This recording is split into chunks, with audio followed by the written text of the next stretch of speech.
뉴욕 증시는 단기 급등에 따른 차익 물량 부담에 소비와 내구재 주문 등 각종 경제 지표의 내용이 엇갈리면서 혼조세를 보였습니다. 다우 지수는 0.12% 올랐습니다. 인천 강화군에서도 구지역이 발생해 구지역 발생 지역이 기존의 경기, 경북, 강원에서 인천으로까지 확대됐습니다. 금융위기 여파로 지난해 직장인들의 소득 격차가 지난 2004년 이래 가장 크게 벌어지는 등 직장인 간 빈부격차가 더 심해진 것으로 나타났습니다. 자산운용사들이 이달 들어 삼성전자와 LG전자를 제외한 나머지 IT 대형주들을 대거 팔고 있는 것으로 나타났습니다. 전문가들은 당분간 이 추세가 이어지겠지만 국내 주식형 펀드 환매 감소 등에 따라 업종 전반으로 매수세가 점차 확대될 것으로 예상되고 있습니다. 네, 출발센 증시 시작하도록 하겠습니다.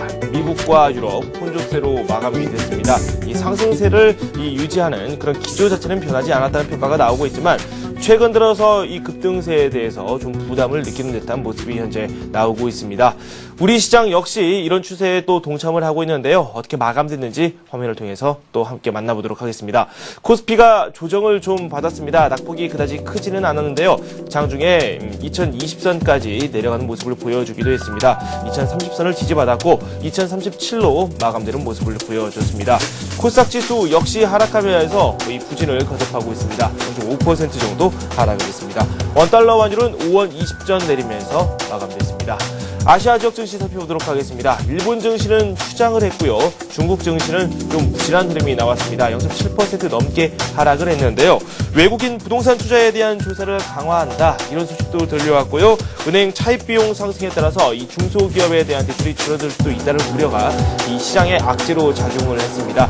하락하면서 마감이 됐고요. 대만 증시는 상승장 속에 마감됐습니다. 미국 증시 살펴보도록 하겠습니다. 이 3대 지수의 주가가 약간 엇갈리는데요. 이 다우 지수는 상승했습니다. 지금까지 마감 지수 살펴봤습니다.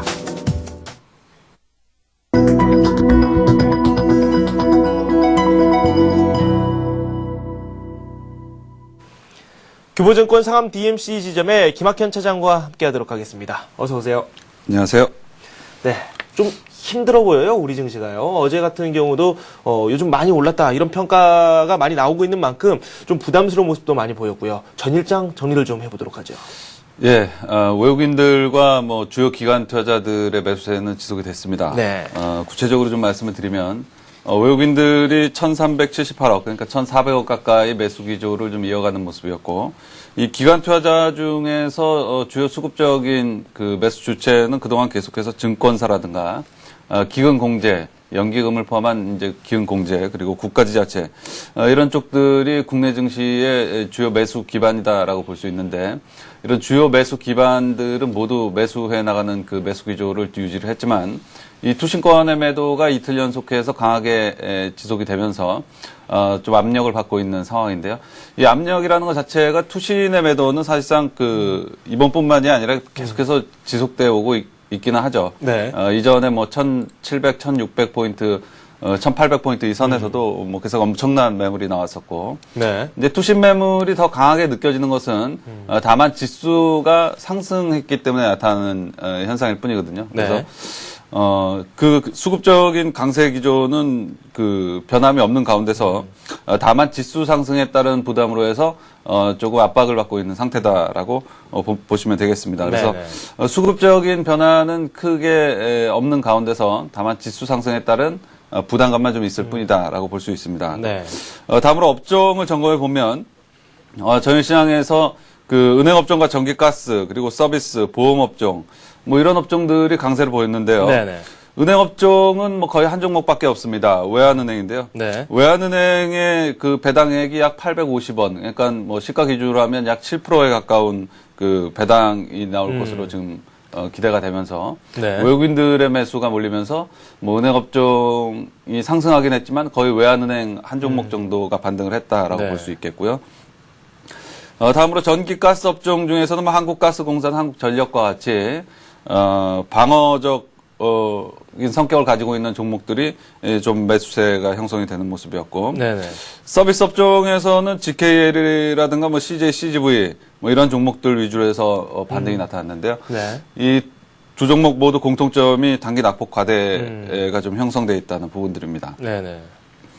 이 서비스 업종에서는 NC소프트가 아주 인상적인 단기 높은 하락률을 기록을 하고 있는데, 네네. 올 하반기 혹은 내년 초에 기대를 모았었던 블레이드 앤 소울 이 게임이 연기됐다는, 내년 하반기로 연기됐다는 네네. 소식과, 예, 야구단 창단에 따른 심리적인 영향이 좀 작용을 하면서 단기적으로 좀 큰 폭으로 하락하고 있는 모습인데요. 중장기 투자자에게는 추가적인 주가 하락 시에는 좋은 매수 타이밍이 제공되는 것이 아닐까라고 판단을 가지고 네네. 있습니다. 야구단 창단 같은 경우는 오히려 마케팅 효과를 낼 수 있는 네네. 것이라고 보여지기 때문에 기업의 본질적인 가치의 훼손은 없을 것으로 이렇게 네네. 판단을 하고 있기 때문입니다. 네. 마지막으로 이 보험업종으로는 삼성화재로 해서 기간 매수세가 좀 형성이 되는 모습인데요. 네. 삼성화재 같은 경우는 지금 장기 횡보권력을 보이면서 돌파 직전에 있는 상태입니다. 또 돌파 직전에 있는 상태에서 기간의 매수세가 상당히 꾸준하게 지금 진행이 되고 있는 상태이기 때문에 네. 좀 관심을 가져볼 만하지 않나라고 판단을 가지고 있습니다. 약세 업종으로는 운수 장비 업종과 건설 업종, 그리고 기계, 증권 업종들이 약세로 좀 전환되는 모습이었는데, 이 강세 업종과 약세 업종을 종합적으로 좀 분석을 해보면, 네. 강세 업종은 대부분 단기 낙폭 과대주들입니다. 은행주가 그렇지 않긴 하지만 은행주 중에서 단기 낙폭이 좀 크게 형성돼서 또 외환은행 위주로 해서만 매기가 들어왔기 때문에 이 강세 업종은 단기 낙폭 과대주들, 그리고 네. 약세 업종은 그동안 강세를 보여왔었던 업종들이 좀 약세로 전환되는 모습이었습니다. 이러한 모습들은 앞서 말씀드린 수급적인 맥락과 함께 살펴본다면, 네. 지수 급등에 따른 부담으로 해서 종목들도 단기 낙폭 과대 종목들만 일부 좀 되돌림이 나타나는 이러한 현상들이 나타났다라고 볼 수 있겠습니다. 네네. 다음으로 주도주들의 움직임을 좀 살펴보도록 하겠습니다. 주도주들을 중심으로 볼 때는 이제 항상 기아차랑 하나케미칼을 중심으로 해서 살펴보고 있는데요. 네. 이 기아차가 전일 아주 인상적인 모습을 나타냈습니다. 그동안 계속해서 52,000원권역을 고점으로 해서 올라가면 밀리고 또 내려올 때도 48,000원권역을 기점으로 해서 48,000원권역에 다다르면 다시 반등해 나가고, 네. 이러한 장기 박스권 라인을 지금 한 2개월여 지금 펼쳐나가고 있는데요. 전일 이 종가 기준으로 52,000원을 이전에 잠깐 한번 돌파하긴 했지만, 사실상 종가 기준으로 52,000원을 처음 돌파를 했다라고 볼 수 있겠고, 장중에는 신고가까지 되는 모습이었습니다. 그래서 쌍끌이 매수세가 유입된 가운데서 장중 신고가를 그렸고, 이 쌍끌이 매수 중에 또 투신권이 전 시장에서 크게 3천억 원 이상 매도하는 모습을 보였지만, 네. 기아차는 오히려 매수해 나가는 모습을 보였죠. 그래서 시장의 이목이 그동안 업종별로 좀 순환매가 많이 돌았습니다. 은행 업종이라든가 아니면 증권 업종, 조선 업종, 여러 업종으로 순환매가 좀 형성이 됐었는데, 네. 다시 주도주로 좀 시장 이목이 집중되는 모습들이 전 시장에서 포착되고 있다라고 보여집니다. 네. 하나케미칼 같은 경우는 전일 소폭 하락하긴 했지만 거래량이 감소된 가운데서 사실상 횡보세를 지속하고 있다라고 해도 과언이 아닌 상태가 아닌가라고 보여집니다. 그래서 2개월간 횡보를 보인 주도주들이 다시 움직이려고 하는 이러한 모습들이 좀 포착되고 있는 것이 전 시장의 가장 큰 특징이라고 볼 수 있겠고, 네. 그 움직임이 상방으로 지금 나타날 가능성이 상당히 높은 상태가 아닌가라고 볼 수 있습니다. 그래서 네. 전체적으로는 기술적으로 단기 급등에 따른 이격 확대 부담이 좀 있기는 하지만 수급적으로나 주도주의 면모로나 비호적인 모습들은 좀 찾아보기 힘든 상황이 아닌가라고 네. 판단을 가지고 있습니다. 그래서 단기적으로는 시장이 조금 빠질 가능성도 배제를 할 수는 없지만, 네. 빠지더라도 양호한 조정선에서 그치고, 오히려 재차 상승해 나갈 가능성이 더 높은 상태가 아닌가라고, 시장 전체적으로는 그렇게 판단이 됩니다. 네. 주도주로서 하나케미칼 그리고 기아차에 대해서는 지금까지 꾸준히 말씀을 해 주셨고요. 김학현 차장께서 종목들의 추세에 대해서 참 말씀을 잘해주십니다. 이번에도 중간중간에 종목을 섞어서 말씀을 해주셨는데 NC소프트에 대한 말씀을 좀 해주셨어요. 중장기 투자 입장에서는 상당히 괜찮은 종목 중에 하나다라고 말씀을 해주셨는데 네. 요즘 종목 고르기가 상당히 힘들거든요. 그렇다면 이런 종목이 좀 대안이 될 수도 있지 않나라는 생각이 드는데 이 NC소프트 이 중장기적으로 투자를 한번 해보고 싶다. 그런 분들은 또 어떻게 이 종목을 접근하는 게 좋을까요? 예, NC소프트가 최근에 단기적으로 굉장히 큰 폭으로 네네. 이렇게 하락하는 모습들이 나타났는데요. 기본적으로 이 NC소프트가 큰 폭으로 하락하는 데는 게임 업체는 이제 하나의 게임에 대한 기대감들이 굉장히 큽니다. 네네. 그것들이 이제 매출이나 영업이익 뭐 이런 실적에 미치는 영향력이 굉장히 크기 때문에 네. 상당히 크게 작용을 하는데 블레이드 앤 소울이 기대작이었죠. 네. 이 기대작이 내년 하반기로 좀 연기를 하겠다라고 발표를 하면서 단기적으로 주가가 이제 큰 폭으로 하락을 했는데 내년 하반기로 연기된다면 뭐 실적이 개선되는 것이 약간 늦춰질 뿐 네. 지금 당장의 그 NC소프트의 밸류에이션에 영향을 주는 요인들은 아니거든요. 네네. 그리고 당장의 밸류에이션의 변화도 없고 연기가 됐기 때문에 조금 지연됐을 뿐이라고 판단을 하고 있거든요. 거기다가 최근에 그 야구단 창단 소식으로 해서 네. 단기적으로 주가가 더한 차례 급락하는 모습이 나타났는데요. 네.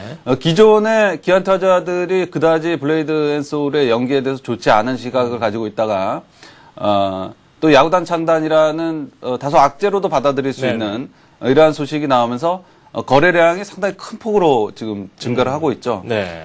단기적으로 계속해서 하락하고 있는 상태에서 거래량이 큰 폭으로 터지면서 더욱 그 큰 폭으로 속도 역시 하락의 속도 역시 더욱 가파라진다는 것은 네. 단기적으로 나올 물량들이 상당 부분 나온 상태가 아닌가. 네. 뒤늦게 던지는 대량의 매물은 단기 투자자 입장에서 받을 필요가 좀 있겠죠. 그래서 단기적으로는 뭐 아주 좋은 매수 타이밍이 분할 매수 타이밍이 네. 빠지는 종목을 또 한 번에 매수 하는 것은 좀 위험하기 때문에 네. 단기적으로는 뭐 분할 매수 타이밍이 또 다가오는 게 아닌가라는 판단을 가지고 있는 거죠. 네. 최근 최고가와 비교하면 거의 40% 가까이 빠졌으니까 예. 이런 종목 같은 경우는 한번 관심 있게 지켜보는 것도 나쁘지 않을 것 같습니다. 오늘 시장 대응 전략에 대한 말씀도 한번 들어보도록 하겠습니다. 예, 그동안 시장은 순환매 장세가 지속이 됐습니다. 이 순환매 장세가 지속될 수 있는 근본적인 요인은 주도주인 기아차와 하나케미칼이 급등한 이후에 다시 하락세로 접어들지 않고 네. 기간 조정으로 흘렀기 때문에 여타 업종으로 해서 그 매기가 전이될 수 있는 기반이 조성된 거거든요. 네. 그래서 가장 최근에 마지막으로 이제 순환매가 돈 쪽이 이제 철강 업종 뭐 이런 쪽들이죠. 네. 그래서 순환매가 지금 뭐 돌만큼 거의 그 돈 상태이기 때문에 네. 기아차로 해서 다시 시장의 이목이 좀 집중되는 현상들이 좀 나타나고 있는데 네. 기아차는 엊그저께 기관들이 100만 주 이상 하루에 매수를 했습니다. 네네. 그 이후에 어제는 그저께는 이제 외국인들이 100만 주 이상 매수를 했고 어제는 이제 기관들이 30만 주 이상 매수해 나가는 모습들이 나타났는데요. 2개월여 횡보를 보이고 다시 주목을 받는다는 것은 순환매 장세가 이제 마무리가 되고 네. 다시 주도주 중심의 장세가 펼쳐질 가능성이 상당히 높게 나타나고 있는 것으로 이렇게 볼 수 네네. 있습니다. 그래서 그동안 순환매 중심으로 해서 시장을 대응을 해나갔다면 즉 강세를 보이기 시작하는 업종을 중심으로 해서 들어갔다가 치고 빠져나오는 전략이 그동안 시장에서 좀 유효했다면 네. 이제부터는 주도주 중심의 대응 전략으로 좀 대응 전략을 좀 바꿔나갈 필요가 있겠다라고 보여지고요. 네. 이제 연말이 얼마 남지 않았는데 지금 뭐 대형주와 중소형주의 가격 괴리 현상, 밸류에이션적 괴리 현상들이 상당히 심하게 벌어지고 있죠. 네. 그래서 중소형주로도 뭐 관심을 갖지 않을 수 없는 상황입니다. 지금 많은 투자자들은 지금 중소형주를 가지고 굉장히 힘들어하고 혹은 손절매를 치고 대형주로 바꿔타는 전략을 가지고 있지만 뭐 이럴 때 오히려 뭐 중소형주에 관심을 가지기 시작하고 네. 다만 이제 중소형주에 대해서 실제적으로 트레이딩을 해나갈 때는 대량 거래를 동반하는 그 상승이 한 2, 3일 정도 연속적으로 나타났을 때, 네. 수급적으로 개선이 되기 시작했을 때, 본격적으로 트레이딩을 해나갈 필요가 있겠다라고 보여집니다. 그럼 그러한 중소형주가 만약에 일어선다면 네. 가장 먼저 일어설 수 있고 가장 유망한 쪽들은 어느 쪽인가?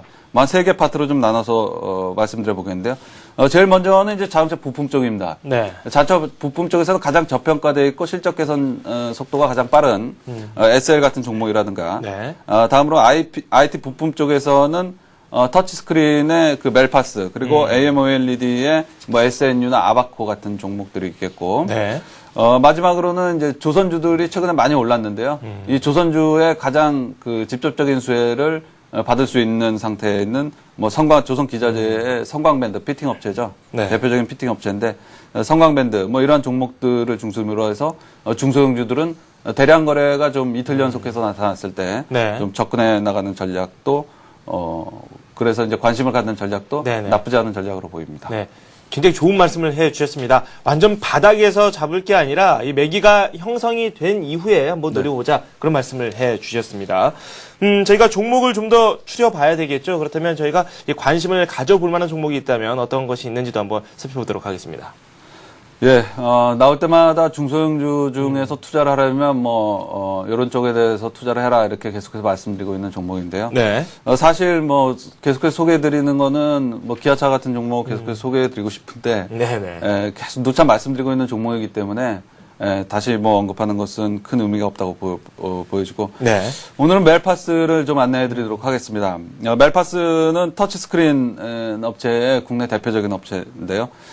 스마트폰에 이어서 그 스마트 패드라든가 스마트 TV, 이런 쪽으로 해서 이 터치스크린 시장은 성장성이 굉장히 풍부한, 쪽이라고 좀 볼 수 있습니다. 네. 2010년에 이 터치 채용률이 23%에 준했는데, 2013년도에는 50%로 증대될 전망입니다.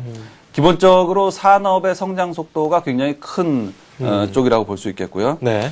이 성장성은 이 정전 용량 방식에 있는데요. 감압식과 이제 터치스크린은 감압식과 정전 용량 방식이 있는데, 네. 이 감압식은 기존의 휴대폰이라든가, 이제 아이폰이 나오기 전에 기존의 휴대폰이라든가, 아니면 내비게이션 이런데 많이 사용된 그 방식이죠. 근데 아이폰 이후에 이 정전 용량 방식이 아주 주목을 받고 있는 상태인데, 네. 이쪽의 핵심적인 부품이 이 터치 센서 칩입니다. 터치 센서 칩과 터치 패널인데, 이 터치 패널 같은 경우는 진입 장벽이 낮아서 수익성이 그다지 그렇게 높다고는 볼 수 없습니다. 네. 근데 터치 센서 칩 같은 경우는 높은 진입 장벽과 낮은 경쟁을 보이고 있기 때문에 이쪽은 수익성도 상당히 높은 분야고. 네. 근데 이쪽 분야에서 국내에서 유일하게 그 터치 센서 칩을 생산하고 있는 기업이 멜파스라는 기업이거든요. 네. 그래서 그 멜파스에 대해서 좀 더 자세하게 안내를 해드리면, 네. 이 멜파스는 국내 유일의 그 컨트롤 IC 업체입니다. 국내 그 터치스크린 성장의 최대 수혜 분야라고 볼 수 있는데요. 2009년에는 삼성전자의 정전 용량 방식의 70%를 점유를 했고, 삼성전자의 메인 벤더로서 지금도 있는 상태입니다. 2010년에는 LG전자나 노키아, 후지츠, 교세라 등으로 매출처를 좀 다각화한 상태고, 2010년에 330억의 순이익이 지금 전망되고 있는 상태인데, 2011년에는 440억 원의 그 순이익이 전망되는 상태입니다. 네. 터치스크린 업체 중에 매출과 순이익 모두 최대 기업이라고 볼 수 있는데, 이 자기 자본 수익률이 무려 40%에 육박하고 있는 네. 상태입니다. 기술적인 흐름도 한번 차트를 통해서 좀 살펴보도록 하겠습니다. 최근에 한 3개월여간 그 박스권의 모습을 보이고 있는데요. 사실적으로 옆으로 기고 있다라고 해도 과언이 아닌데, 시장 대비해서 그럼 최근에 좀 약한 것이 아니냐라고 많은 투자자들이 생각할 수 있는데, 네. 최근에 이 중소형주들의 부진을 생각한다면 이 멜파스의 주가는 상당히 견조한 상태다라고 이렇게 볼 수 있겠죠. 또 최근에 그 외국인 지분율 역시 꾸준히 지금 증가를 하고 있는 상태인데요. 그렇네요. 외국인 지분율 역시 꾸준히 증가를 하고 있는 상태고, 최근에 이제 매수가 형성될 때마다 거래량이 증가를 하고, 네. 이렇게 조정을 보일 때는 오히려 거래량이 감소되는 현상들이 계속해서 일어나고 있죠. 네. 그래서 29,000원을 돌파할 때는 주가의 상승 탄력이 오히려 굉장히 빠르게 나타날 수 있는 그런 상태가 아닌가라고 판단을 하면서, 네. 매수가는 28,500원, 손절가는 박스권 하단 라인이죠. 그래서 27,000원, 목표가는 36,000원까지 좀 보도록 하겠습니다. 네. 멜파스에 대해서 말씀을 해 주셨는데, 이 중소형주에 대해서 최근 들어서 꾸준히 말씀을 해 주셨는데, 저희가 예전에 뭐 시노펙스라는 종목도 한번 살펴보지 않았습니까? 그 종목 최근 들어서 또 다시 주목을 받고 있는 것 같더라고요. 시노펙스요. 네, 시노펙스가 잠깐 차트와 함께 좀 살펴보도록 하겠습니다. 네. 이 터치스크린 업체는 최근에 중소형주들의 급락과 함께 이 시노펙스뿐만 아니라 계속해서 터치스크린의 탑픽이라고 말씀드리고 있는 이 멜파스와 더불어서 가장 좋은 업체가 이 디텍 시스템, 그리고 시노펙스는 이제 막 성장하는 기업이라고 볼 수 있습니다. 네. 시노펙스 같은 기업도 이전에 한번 제가 추천을 해드렸었는데 네. 최근에 중소형주 부진과 함께 좀 부진하다가 다시 주목을 받고 있는 상태죠. 근데 이 주목이라는 게 이 시노펙스만 주목을 받고 있는 게 아니라 네. 터치스크린 업체의 디텍 시스템 다 같이 이제 주목을 받고 있는 상태입니다. 그래서 이렇게 후발 업체들이 다시 올라오고 있는 현상을 이렇게 보더라도 네. 이 멜파스가 다시 주가가 좋은 움직임, 최선발 업체의 최대 업체이자 가장 수익성이 좋고 이런 멜파스가 다시 주목을 받을 가능성이 농후하다라고 보고 있는 거죠. 네, 알겠습니다. 중소형주 참 발굴을 잘 해주고 계시는데요. 말씀해주신 목표가 그리고 또 손절가 잘 지켜서 대응을 하시면 되겠습니다. 네, 이렇게 해서 멜파스까지 말씀 듣도록 하겠습니다. 교보증권 상암 DMC 지점의 김학현 차장과 지금까지 함께했습니다. 고맙습니다. 감사합니다.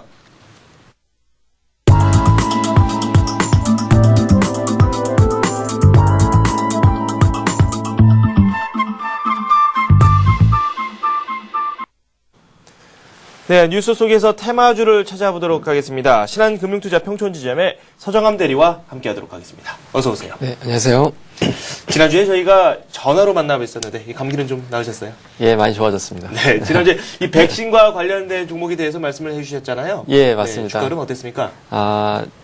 제가 저번주에 말씀드린 종목은 이제 바이오 관련 산업이었었는데요. 네. 최근에 또 구제역 얘기가 나오면서 관련주들이 좀 오른 적이 있었습니다. 제가 저번주에 말씀드린 종목은 셀트리온, 녹십자, 그리고 이수앱지스, 요 세 종목을 말씀을 드렸었는데요. 지난 한 주 동안 큰 변화는 없었던 그런 산업 업종이었었는데요. 네. 셀트리온 같은 경우에는 제가 지난주에 말씀드린 이유로 프로핏 쉐어링이라는 일종의 성과 보상 제도라고 생각을 하시면 될 것 같습니다.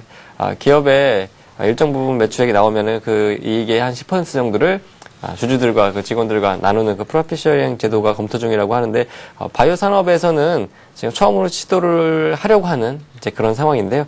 이런 것들이 기업의 실적에는 어떤 식으로 이제 영향을 미칠지 아직 좀 불확실한 상황이기 때문에 셀트리온 같은 경우에는 우선 지금 매수 중인 분들은 홀딩 그리고 추가 매수는 약간 한번 기다려보시는 그런 네. 상황이 상황이 가장 좋을 것 같고요. 외국인 매수로 올라온 종목이기 때문에 외국인 매도가 나온다고 하면은요, 제가 말씀드린 손절가 근처에서는 확실하게 매도로 접근을 해주셔야 될 종목으로 생각이 되고 있습니다. 네. 그리고 녹십자 같은 경우에는요, 지난주와 변동사항은 크게 없습니다. 왜냐하면 외국인 매수가 오히려 계속 꾸준하게 늘고 있고요. 네. 우상향하는 그런 차트 모양이 아직까지 흐름이 이루어지고 있습니다. 녹십자도 역시 제가 저번 주에 말씀드린 매입가에 매입을 하셨으면은요, 외인 매수가 지속되는 걸 보고 목표가까지 홀딩하시는 전략을 가져가는 걸 추천을 드리고요. 네. 그리고 이수앱스 같은 경우에는 삼성전자 컨소시엄 이루어서 이제 바이오 산업에 진출하는 그런 회사로 제가 말씀을 드렸었는데, 네. 지난주 이후에는 가격이 하락을 했습니다. 지금 이제 박스권, 사실은 거의 박스권에 갇혀있는 상황인데요. 네. 박스권 하단에서 지금 나와 있는 상황인데, 사실 제가 저번주에 말씀드린 손절가 이하로 내려와 있는 상황이에요. 네. 지금 저번주에 손절가 14,500원 제시해드렸었는데, 현재 전일종가가 14,450원이거든요. 그래서, 저는 우선은 지금 현재에서는 제가 말씀드린 손절가 이하로 와 있기 때문에 매도로 접근을 하시고요. 그리고 네. 14,000원 초반이 지금 이제 박스권 하단이라고 완전 하단이라고 볼 수 있는 14,000원 초반이 깨진다고 하면은 네. 저는 우선 전략 매도 쪽으로 생각을 하시고 접근하셔야 될 것 같습니다. 네, 알겠습니다. 지난주에 살펴봤었던 이 바이오 관련주들 살펴봤고요. 오늘의 뉴스 살펴보도록 하겠습니다. 예, 오늘의 뉴스는요. 최근에 선진국 경기 회복 신호가 곳곳에서 나오면서 네. 소재와 IT주에 관심을 갖자는 뉴스가 나와가지고 말씀을 드리려고 합니다. 우선은 선진국의 경기 회복 수혜주라고 하면은 지금 소재 이제 철강이나 원유 같은 소재주와 그리고 IT 관련주라고 생각을 하시면 될 것 같은데 네. 최근에 IT 관련주는 워낙 추천이 많이 나왔고 얘기가 많이 나왔던 종목이어가지고 이제 좀 시작을 하고 외국인들 매수가 붙고 있는 소재주, 철강주에 대해서 좀 말씀을 드리려고 합니다. 네. 그래서 관련주로는 포스코, 그리고 현대제철, 현대하이스코, 그리고 최근에 구리 가격 상승에 이제 굉장히 그 긍정적인 영향을 받고 있는 풍산, 서원에 대해서 말씀을 드리려고 합니다. 네. 철강 업종 쪽으로 말씀을 해주시는데 이 종목이 좀 다양합니다. 하나하나씩 살펴보도록 하겠습니다. 포스코부터 좀 살펴볼까요? 네. 포스코, 죄송합니다. 포스코는 지금 최근에 주가 하락이 컸던 거는 이제 개인 투자자분들이라면 다들 아시는 내용이고요. 네네. 그리고 며칠 전부터 이제 한 3일 전부터 가격이 갑자기 상승하기 시작했다. 이걸 보시면 좀 아실 수가 있을 것 같은데요. 우선은 가장 큰 뉴스는 현재 그 분기별로 그 가격 조정 체제를요, 상시 조정 체제로 전환을 하기로 결정을 했습니다. 하지만 이제 다음 내년 1분기에는 우선은 철강 가격을 동결을 이제 예고를 해놨고요. 그렇기 때문에 불확실성이 많이 해소된 상황입니다. 그리고 제가 말씀드린 대로 상시 조정 체제로 전환이 된다고 하면은요, 가격 전달 능력이 좀 강화가 되면서, 네. 즉 항상 그 원자재 가격에 영향을 많이 받던 포스코의 실적이 아무래도 좀 유동적으로 변할 수 있지 않나, 이렇게 하면서 긍정적으로 저는 받아들이고 있고요. 네. 그리고 우선은 4분기 영업이익은 전년 대비해서 54%나 감소를 한 상황입니다. 7,287억 정도 예상을 하고 있는데요. 네. 대신에 내년 1분기 영업이익은 1조 1천억 정도로요. 예년 수준을 회복하고요. 전년 동기비 대비해서는 오히려 50% 정도 증가하는 상황으로 보시면 될 것 같은데요. 네. 그렇기 때문에 4분기에 실적은 바닥이다 이렇게 보시고 접근하시면 될 것 같습니다. 네. 그리고 4분기에 구입했던 그런 저가 원료가요. 투입이 되면서 1분기에 이런 실적이 가능할 거라고 지금 얘기가 나오고 있기 때문에 4분기에 철광석 석탄 계약 가격이 전분기에 대비해서요. 네. 약 한 13% 정도 인하된 가격으로 계약을 했었습니다. 워낙 3분기에 비싼 계약을 했기 때문에 네네. 그래서 이런 것들이 1분기 실적에 도움이 될 거라고 생각이 되고요. 네. 그리고 최근에 외국인 순매수는 지속적으로 이루어지고 있기 때문에 네. 긍정적으로 보고 중장기적으로 투자하실 분들한테 한번 추천을 드리고 싶은 종목이고요. 네. 지금 우선은 차트를 보셔도 목표가는 우선은 저는 이제 54만 원을 전고점이라고 보시면 될 것 같습니다. 54만 원 네. 전고점을 제시했고요. 그리고 네, 대형주 치고는 주가 흐름 자체가 상당히 부끄러울 정도로 부진했거든요. 맞습니다. 네. 지금 아까 제가 말씀드린 것처럼 4분기 실적이 전년 대비해서 54%나 감소한 수치가 나올 네. 것으로 예상이 되고 있습니다. 아무래도 그 철강 원자재 가격 계약이 안 좋았던 게 가장 큰 이유인데요. 그래서 저 같은 경우에는 지금 1분기 실적을 보고 네. 이 종목을 미리 한번 사보자 말씀을 드리는 거고요. 목표가는 54만 원, 그리고 매입가는 49만 6천에서 플러스 마이너스 1,000원, 네. 그리고 손절가는 45만 원 정해드리고 싶습니다. 네. 포스코 살펴봤습니다. 기술적인 내용도 말씀을 해주셨는데 1분기를 한번 보고 접근해 볼 종목으로 포스코를 지목을 해주셨고요. 그 다음 종목도 한번 살펴보도록 할까요? 예, 다음 종목은 현대 하이스코인데요. 개인 투자분들은 현대 하이스코보다 현대제철 쪽으로 많이 접근을 하셨고 많이 네. 얘기를 들었었을 텐데 상대적으로 가볍죠. 그렇죠. 상대적으로 네. 가볍고요. 그리고 주가 흐름도 현대제철 못지않게 계속 좋은 상황으로 나왔었습니다. 네네. 우상향으로 나오는 그런 현대 하이스코의 차트를 보셔도 좀 많이 느끼실 수 있을 것 같은데요. 우선 4분기 영업이익은 시장 컨센서스 수준으로 나올 것으로 예상이 되고요. 하지만 설비 증설이 내년도에 예상이 되어 있고 지금 진행이 되고 있기 때문에 향후 성장성은 강화될 예정입니다. 네. 그리고 철강 마진 회복이 가장 수익성 개선에 가장 크게 작용을 할 수 있을 것 같고요. 네. 그리고 최근에 원화 강세도 역시 수혜를 받을 수 있을 것 같습니다. 하지만 최근에 리스크로 나오고 있는 것은 냉연업계 그 과징금 리스크가 존재하는데 네. 이런 과징금 리스크 때문에 주가가 조정한다고 하면은요 추가로 매수하시는 쪽으로 접근하셔가지고 그런 전략으로 접근하시면 될 것 같습니다. 네. 그래서 현대하이스코 목표가는 지금 전일 종가 26,250원에서 한 10% 정도 상향된 가격이죠. 28,900원 제시해드리고요. 네. 그리고 매입가는 역시 전일 종가에서 플러스 마이너스 500원 정도. 그리고 손절가는 22,000원을 손절가로 제시해드리고 싶습니다. 네. 앞에서 저희가 포스코 그리고 현대 하이스코 이렇게 살펴봤고요. 이 다음 종목 마지막으로 한 종목 더 살펴보도록 하죠. 예, 마지막 종목은 풍산입니다. 제가 그전에도 추천을 드렸던 종목인데요. 네네. 지금 현재 국제 구리 가격이 연중 최고치, 사상 최고치를 기록을 하고 있어요. 지금 우선은 구리 값이 이제 어제 그제죠. 22일 날 장중한 때 9,392달러까지 상승을 하면서 네네. 지금 구리가 거의 풍기 현상까지 일어나고 있는 이런 상황인데요. 구리 가격이 가장 영향을 많이 받을 수 있는 종목은 바로 풍산이라고 생각해서 풍산이라는 종목을 좀 추천을 드리려고 합니다. 네. 풍산 우선 4분기 영업이익은 574억 정도 예상이 되고 있는데 시장의 기대 수준보다는 약간 하회하는 수준입니다. 하지만 영업이익률이 9% 정도로 안정적으로 나오고요. 네. 내년 영업이익이 2,400억 정도로 예상이 되면서 굉장히 안정적으로 상승할 수 있는 종목이라고 생각이 되고 네. 과거 흐름도 모두 마찬가지일 것 같습니다. 그리고 역시 아까 제가 말씀드린 대로 동 가격이 9,300달러 사상 최고치에 이르고 있고요. 네. 그리고 방위산업 내수 매출도 최소한 6에서 7% 정도 내년에 상승할 수 있을 것으로 판단이 되고요. 네. 그리고 최근엔 비수기임에도 불구하고 동박판에 좀 판매가 호조가 되고 있으면서 앞으로 추가적인 상승 충분히 가능할 것이라고 생각이 되면서 추천을 드리고 싶습니다. 네네. 우선 목표가는요 52,800원을 제시해 드리고 싶고요. 네. 그리고 매입가는 48,000원에서 플러스 마이너스 500원. 그리고 손절가는 4만 원을 제시해 드리고 싶은데 최근에 주가가 박스권 흐름 보이면서 옆으로 기고 있을 동안에 외국인의 순매수는 엄청나게 나왔습니다. 네. 이런 것들 보셔도요, 외국인들이 굉장히 선호하고 있는 종목이라고 보시면 될 것 같은데, 네. 한번 잘 보시고, 지금 상황에서는 바로 매수를 하시는 전략이 가장 좋을 것 같습니다. 네. 세 종목 말씀을 해 주셨어요. 포스코, 현대아이스코, 그리고 풍산, 이렇게 세 종목 살펴봤습니다. 네, 이렇게 좀 큰 종목도 있고, 작은 종목도 있어요. 어느 쪽으로 더 상승률이 더 높을 것으로 예상이 됩니까? 지금 상황에서는 전체적인 철강 업계의 그런 마진 회복 같은 것들이 모멘텀이 되고 있는 상황이기 때문에 네. 지금 현재에서는 대형주로 접근하시는 게 가장 좋을 것 같습니다. 네. 그래서 아까 제가 말씀드린 대로 먼저 말씀드린 포스코가 네. 시장에서 가장 큰 대형주지 않습니까? 그리고 네네. 가격 조정도 제일 많이 보이는 종목인데요. 우선 포스코를 이제 접근을 하시고 만약에 편입을 하시려면은요. 네. 현대하이스코 같은 종목은 좀 작은 비중으로 그리고 역시 풍산도 무시할 수 없는 그런 지금 업황이고 좋은 업종입니다. 그렇기 네. 때문에 좀 포트폴리오에 충분히 편입을 할 만한 네. 종목으로 생각이 되고 있습니다. 세 종목 모두 다 힘을 실어 주셨는데 그 중에서도 굳이 하나를 꼽자면 이 포스코 쪽으로 한번 관심을 가져보자라고 말씀을 해 주셨습니다. 지금까지 신한금융투자 평촌지점의 서정함 대리와 함께 이 종목을 한번 살펴봤고요. 뉴스 속 테마주 찾아봤습니다. 오늘은 세 종목 철강 금속업종에서 찾아봤습니다. 포스코, 현대아이스코 그리고 풍산 이렇게 세 종목을 살펴봤습니다. 고맙습니다. 네, 감사합니다.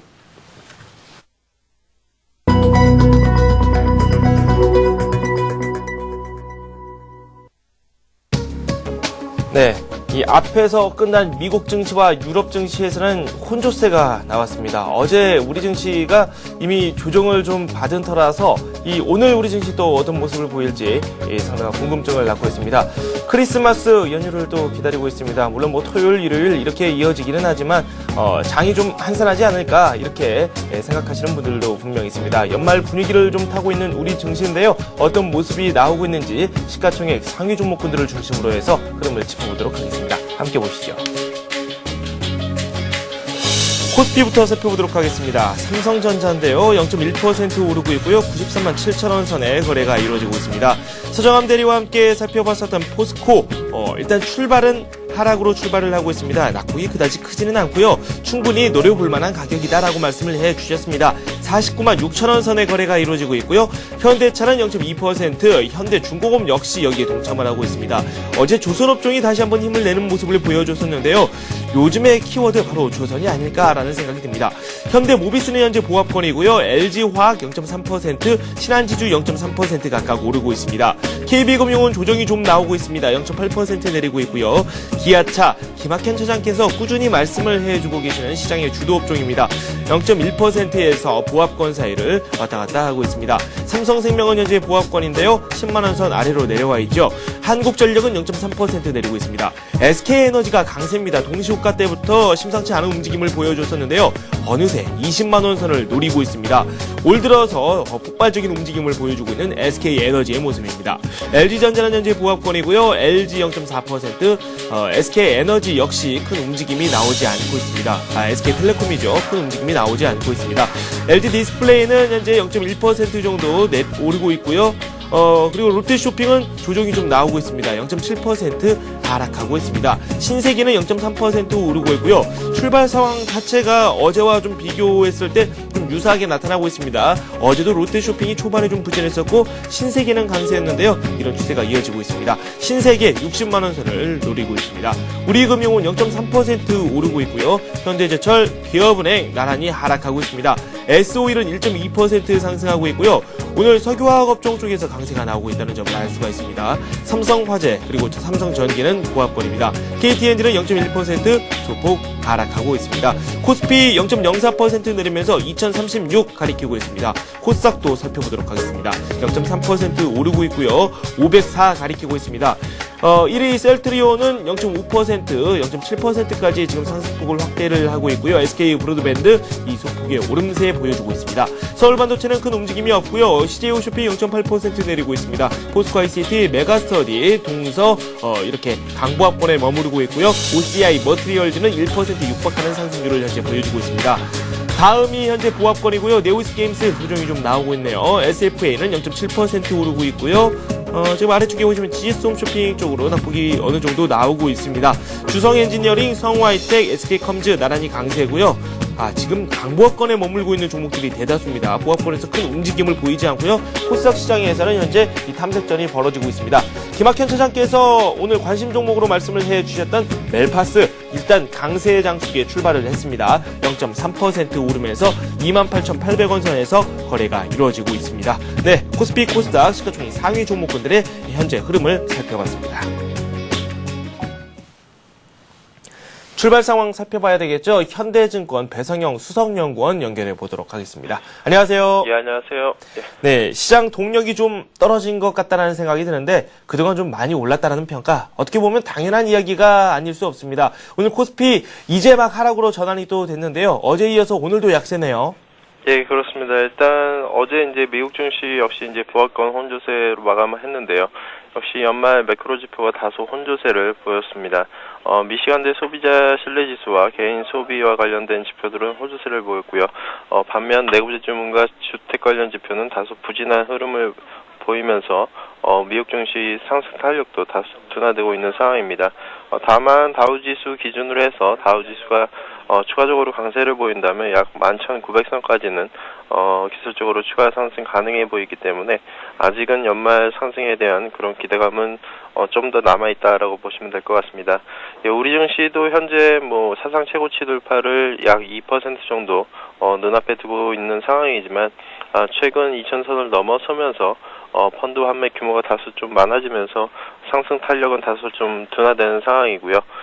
연말 장세의 특징상 외국인들 역시 이제 휴가가 많기 때문에 일단 외국인 매수세도 다소 공격적이지는 않는 상황으로 보시면 될 것 같습니다. 그에 따라서 역시 이제 오늘도 일단 큰 지수의 흐름은 큰 변화 없는 보합권 흐름 속에서 일단 섹터별 빠른 순환매가 예상되고 있습니다. 네, 좀 큰 변화가 없는 장이 이어지고 있다라는 말씀을 해주셨는데요. 이렇게 무색무취한 장이 나오면은 그만큼 대응하기 힘든 건 개인 투자자거든요. 조언 좀 해주십시오. 예, 그렇습니다. 역시 이제 이러한 상황에서도 수혜가 좀 예상되는 섹터들을 한번 찾아보면 네. 역시 이제 최근 국제 유가가 경기 회복 기대감이 높아지면서 약 90달러 이상을 현재 넘어간 상황이고요. 그에 따라서 유가 상승에 따른 수혜주를 한번 찾아보시면 좋을 것 같습니다. 금일 상승 종목 역시 SK에너지를 비롯한 일단 정유업종이 가장 상승 탄력이 커지고 있는 상황이고요. 유가 상승에 따른 기타 수혜가 예상되는 자원개발주인 LG상사 그리고 태양광 업체인 OCI 등 유가 상승에 따른 수혜가 예상되는 업종에 한번 관심을 가질 필요가 있겠고요. 시기적인 측면에서는 역시 이제 12월 말로 접어들면서 1월 달로 접어드는 가운데 4분기 실적에 대한 관심이 높아질 수 있다는 점에서 정유업종을 비롯한 화학과 자동차 그리고 기계업종 등에 대한 관심이 좋을 것으로 보고 있습니다. 네, 정유, 화학, 자동차에 대한 관심을 가져보자라고 말씀을 해주셨습니다. 지금까지 현대증권 배성영 수석연구원과 함께했습니다. 고맙습니다. 예, 감사합니다. 네, 외환과 채권시장 살펴보도록 하겠습니다. 삼성선물 리서치팀의 배신영 연구원 전화 연결되어 있습니다. 안녕하세요. 네, 안녕하십니까. 네, 먼저 외환시장부터 살펴보도록 하겠습니다. 외환시장 어제 하락세가 좀 나왔어요. 5원 정도 하락하면서 마감이 됐는데요. 어제장 분석을 좀 해보도록 하죠. 네, 역계 환율 하락을 반영하면서 1152.8원에 출발한 환율은 장중 수급에 따라서 1150원대 초반 등락을 지속을 하였지만 장 후반 네고와 롱스탑도 외국인 주식 관련 매물로 1148.2원으로 저점을 한 차례 낮추고 전일 대비 5원 하락으로 마감을 하였습니다. 네. 외환시장이 지금 1150원대 아래로 내려와 있는 상황인데, 지금 연말 분위기 탓에 아직까지 뭐 특별하게 수급별로 특별한 움직임이 나오고 있지 않은 상황입니다. 물론 외국인이 매수를 하고 있지만요. 그렇다면 외환시장 이 오늘장 출발 상황은 어떻고 이 1150원대로 다시 올라설 수 있을지 그게 상당히 궁금하거든요. 전망까지 말씀 듣도록 하겠습니다. 예, 밤사이 미 지표가 혼조를 나타낸 가운데 미 달러는 주요 통화에 대해서 하락을 하였습니다. 역의 환율도 전일 급락에 대한 반작용과 또 유로존 우려 지속으로 또 상승을 하면서 금일 달러원 환율은 54원으로 출발을 하면서 50원대로 재차 회귀를 하였습니다. 유로화와 파운드화 등 유로존 통화들이 고전하고 있는 가운데 스위스 프랑은 미 달러와 유로화의 사상 최고치를 경신하고 있습니다. 기본적으로 올해 위험자산과 함께 엔화, 채권, 금 등의 안전자산들이 그 동반 강세를 나타내고 있어서 안전자산으로의 수혜를 입었으며 또 스위스가 부동산 거품에 따른 신용 팽창이 없었다는 점, 또 정치적 안정과 높은 경제 성장률, 또 지속적인 이민 증가에 따른 임금 안정, 그리고 2000년까지 외환 보유액 중에 40% 금 보유 비율을 유지하는 등 금태환을 유지한 결과 세계 제6위의 금 보유국이라는 점 등이 스위스 프랑이 강세를 이끌고 있는 것 같습니다. 당분간 유로존 문제가 지속될 것으로 보이는 가운데 스위스 프랑의 강세도 함께 이어질 듯 보입니다. 밤사이 호주 달러를 비롯한 주요 통화들의 강세 흐름에도 역외 시장에서 달러원 환율은 1150원대로 재차 회귀를 하였습니다. 성탄절을 앞두고 해외 시장 움직임이 둔화될 것으로 좀 예상이 되고 있는 가운데 거래가 수급 처리를 제외하고는 극히 제한되는 만큼 금일 달러원 환율도 장중 수급에 따라서 1150원대 흐름을 지속을 할 듯 보입니다. 네. 전일 채권시장 동향도 한번 살펴보도록 하겠습니다. 특징적인 부분 어떤 것들이 있나요? 네, 한은의 그 청약대출 한도 축소로 긴축에 대한 가능성이 제기되면서 투자 심리가 위축되었습니다. 외국인의 국채 선물 순매수세가 지속이 되었지만은 은행권의 매도 대응에 보합권으로 마감을 하였습니다. 국고 3년과 5년의 상대적 강세로 커브는 약간 플랫해진 상황입니다. 네. 채권시장 역시 좀 잠잠한 모습이 많이 나오고 있고, 이 변동성 작제도 좀 확대가 될 것이다. 이런 전망이 분명 나오고 있는데, 구체적으로 시청자 여러분들께서 내용을 잘 모르시는 부분도 있거든요. 현재 출발 상황 어떤지, 그리고 또 오늘장 전망까지 말씀 듣도록 하겠습니다. 네, 밤사이 미 국채 금리가 상승을 한 가운데 금일 채권시장은 국채 선물이 전일 대비 한틱 하락 개장하여서 현재도 좀 103.80포인트를 이어가는 등 약세로 진행이 되고 있습니다. 경기지표 개선으로 미국 국채금리가 상승을 하였고 다음 주 내년도 국고채 발행 일정 발표 등의 악재성 모멘텀이 대기함에 따라서 금일 채권시장은 국채 선물의 단기 급등폭을 일부 되돌림하는 약세장이 예상이 됩니다. 외국인이 최근 3거래일간 1.9만 계약을 순매수하면서 시장 강세를 유도하고는 있지만 외국인 이외의 매수주체 부재로 추가적인 레벨 상승도 당분간은 힘들 것으로 생각이 됩니다. 또한 그 주요 투자 주체들의 그 부클로징 이후로 거래가 소강 상태를 보일 것으로 예상이 됨에 따라서 장중 급등락의 변동성 확대는 가능성이 있어 보입니다. 네. 매환 채권 살펴봤습니다. 삼성선물 리서치팀의 배신영 연구원과 함께했습니다. 두 말씀 고맙습니다. 네, 감사합니다. 네, 잠시 후 전문가 포트폴리오가 이어집니다.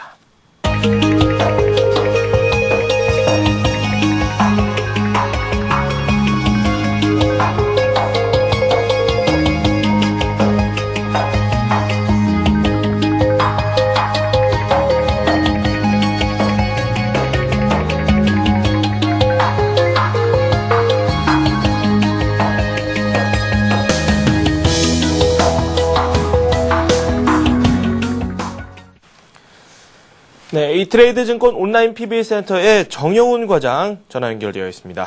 안녕하십니까? 예, 안녕하세요. 네, 초반부터 갈피를 못 잡고 있네요. 코스피 상승 하락 현재 반복을 하고 있는데요. 어떤 움직임이 나오고 있습니까? 예, 지금 현재 부업권에서 지금 등락을 보이고 있는데요. 이거는 국내 주식시장뿐만이 아니라 이제 연휴를 맞이해가지고서 신년 전까지는 아마도 해외 시장하고 마찬가지로다가 그다지 큰 폭의 그 등락은 없이 그냥 조용한 연말이 될 것이다라고 이렇게 예상을 하고 있습니다.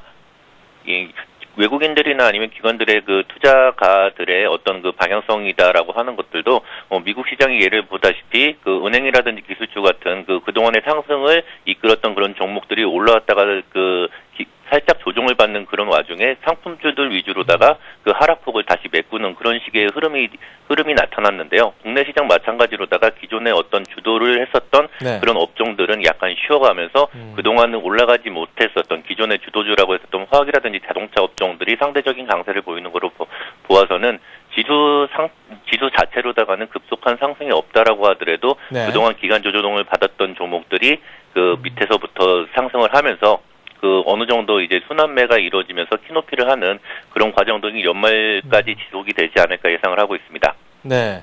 참 어떻게 보면 어렵습니다. 이 앞에서도 저희가 참 어렵다, 투자를 하기 어렵다 이렇게 말씀을 드렸는데 색깔이 크게 없는 장이다라고 표현을 해도 될 정도로 이 다양한 종목들이 상승세를 걸었고 그만큼 지수 자체도 많이 높아진 상황입니다.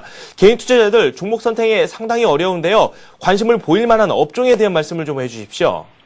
예, 일단은 그 시장의 색깔들이 많이 바뀌었기 때문에 기존에 예전에 하던 식의 어떤 그 개념을 가지고서 시장을 접근한다라고 하게 되면은 상당히 좀 힘들어지는 그런 장들이 아마도 내년에도 계속 이루어지지 않을까 생각을 하고 있는데요. 네. 일단은 초대형주 위주의 그 지수만 올라갈 수 있는 그런 장이 된다라고 하게 되면은 아마도 개인 투자가 분들께서는 그 투자하는 기간을 예전보다는 조금 더 길게 가져가셔야 된다는 거를 좀 염두에 두셔야 될 것 같고요. 그리고서 하루에 등락폭이 그렇게 크지 않은 대형주 위주로 다 매수를 한다라고 하게 되면은 철저하게 자금을 관리를 하셔가지고서 내려갈 때마다 분할 매수를 하는 그런 식의 좀 호흡이 긴 투자 방법들이 유효하다라고 생각을 하고 있습니다. 그렇기 때문에 시장 자체로다가는 업종별로다가 요새 올라간다라고 하는 거는 이제 유가 관련된 그런 원자재 관련된 그런 종목들이 올라가고 있고요. 그다음에 오늘 같은 경우에는 기아차라든지 현대차들의 강세가 보이는데 기존 주도주들이 다시 한번 올라가는 그런 모습들을 보이고 있는데 아마도 그 종목을 선택을 한다라고 하는 그런 개념보다는 기존에 좋았던 종목 그리고 앞으로다가 좋을 종목들은 그 개인 투자가분들도 아시다시피 좀 정해져 있습니다. 어느 정도 정해져 있는 뻔한 종목을 가지고서 어떻게 자금 활용을 잘 해가지고 수익률을 내느냐 그 문제가 될 것 같고요. 그렇다라고 하다 보니까 초대형주들하고 그다음에 이제 개별주들하고의 좀 양극화가 좀 심해지는 그런 상황들이 내년 초에도 계속적으로 다 이루어질 가능성이 높습니다. 그래서 개인 투자가 분들한테 이제 권해드릴 수 있는 그런 투자 방법들은 기존에 있는 어떤 그 여러 개 산재되어 있는 포트폴리오들을 요번 연말을 기점으로 해가지고 좀 정리를 하셔가지고서 내년도에 유망되는 대형주들의 일정 부분 그 자기의 포트폴리오를 구성을 해놔야지 시장의 흐름에 좀 따라갈 수 있는 그런 상황이 되지 않을까 생각을 합니다. 네. 물론 경우에 따라 다 다르겠지만 그러면 연말과 같은 이런 시장에서 현금 비중 어느 정도로 쥐고 가는 게 좋을까요? 예, 일단은 그 현금 비중을 그렇게 크게 가져가시지 않으셔도 될 것 같고요. 그다음에 네. 그 코스피 200 종목들 중에서 이제 배당을 많이 주는 그런 종목들이 찾아보시면은 나오는 종목들이 꽤 있습니다. 그렇기 때문에 지금 현재 상황에서는 수급이 어느 정도로다가 이제 차익 실현 욕구들이 지금 시장에서 있는 상황이기 때문에 그런 불안감을 가지고서 시장은 어느 정도 이제 심리적인 불안감만 있지 실제적인 어떤 그 자금의 흐름이라든지 그 유동성 같은 부분들은 내년에도 풍부할 것으로 예상이 되기 때문에 주식 비중을 굳이 줄이지 마시고 배당을 줄 수 있는 초대형 우량주 같은 경우에 비중을 오히려 늘려가지고서 그 연초를 맞이하시는 게 좋으실 것 같고요. 그리고 그 포트폴리오를 재구성하는 그런 시점은 아마도 1월 초가 지난 1월 중순 정도 되시면은 대형주에서 이제 중소형주로다가 몇 개가 확산이 되는 걸로 확인을 하시고 난 후에 좀 포트폴리오를 조정하시는 그런 전략이 유효하지 않을까 생각이 됩니다. 그래서 당분간은 대형주 위주의 장세가 유효하기 때문에 네. 대형주 위주로다가 포트를 꼭 구성하셨으면 합니다. 네, 1월 초나 중순경의 포트폴리오 변경을 한번 생각을 해보시고 당분간은 이 대형주 중심으로 대응에 나서자라고 다시 한번 언급을 해주셨습니다. 이 트레이드증권 온라인 PB센터의 정영훈 과장과 지금까지 함께했습니다. 고맙습니다. 예, 감사합니다. 네, 코스피가 0.1% 오르고 있고요. 코스닥 0.3% 상승 중에 있습니다. 우리 증시 하락과 상승 반복하고 있는데 이 코스피 점차 다시 또 제자리를 찾아가고 있고요. 2040선에 올라와 있는 상황입니다. 원달러 환율은 3원 50전 오르면서 어제와는 좀 다른 움직임을 현재 보여주고 있습니다.